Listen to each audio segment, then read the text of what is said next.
Let's make a relaxing watercolor painting you can turn into gift tags or Christmas cards. Besides brushes, scissors or some kind of a cutter, and watercolors, here are some additional supplies that could be useful. Salt, metallic markers, gel pens, black pens, glitter, glue that dries clear, gems or beads, metallic watercolors or acrylics, and white or black ink, whatever you already have. And of course, watercolor paper. I used 300 GSM paper and it turned out to be a pretty good thickness for this. My paper was a little bigger than an A4, but if yours is close to A4 or letter size, you can either divide it into 4 cards by drawing on the back, or into 3 times 6 gift tags like I did with a ruler and an angle ruler to get the angle straight. You could also do this at the end, but if you're gluing 3D stuff on the painting, it might be easier to do this first. Then turn around the watercolor paper and tape it down on a flat surface with masking tape. Removing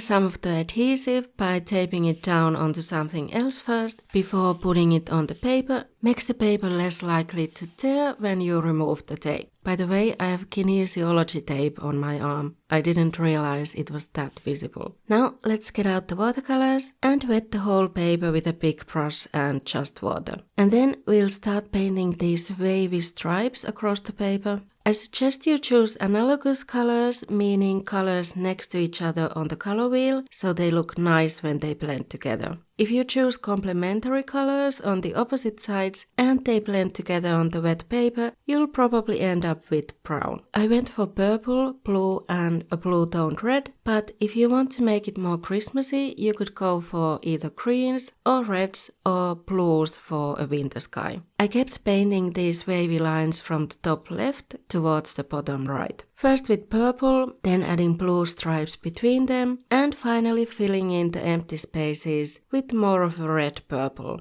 letting the wet paint colors mix on the wet paper. Apart from choosing the colors, you don't have to think much here. The waves or stripes don't have to be precise in any way, just enjoy the painting. I don't have metallic watercolors at the moment, but I wanted to try to add some metallic paint while the watercolor was still wet, and I tried my cold acrylic paint. It would probably work better after the watercolor is dry. It didn't spread out like metallic watercolor probably would. If you want some added texture, maybe snowfall or stars, you can use a bit of salt. Sprinkle in the salt when the painting has dried a little bit, but not fully. It doesn't work well if there's a pool of wet paint. Let that dry or make it faster with a hairdryer and then brush out or rub out the salt.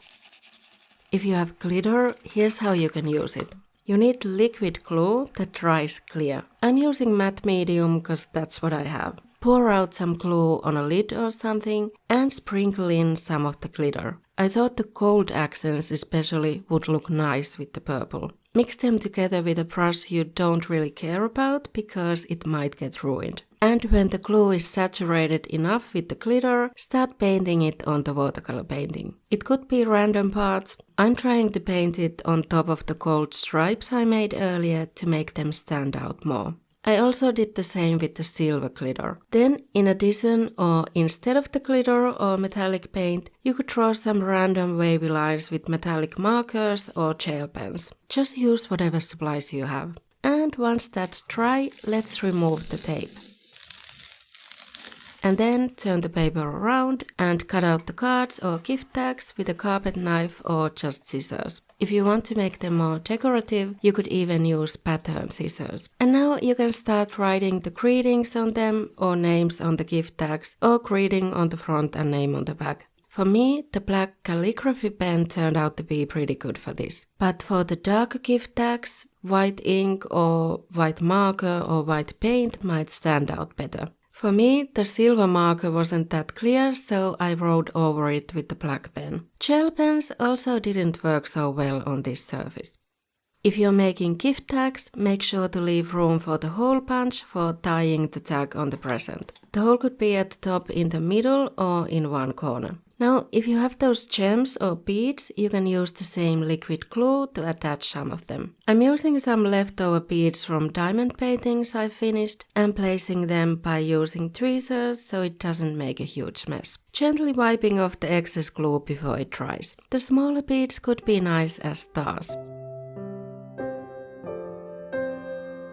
But if you want another abstract watercolor idea for gift tags or Christmas cards, have you ever tried this one? See you there.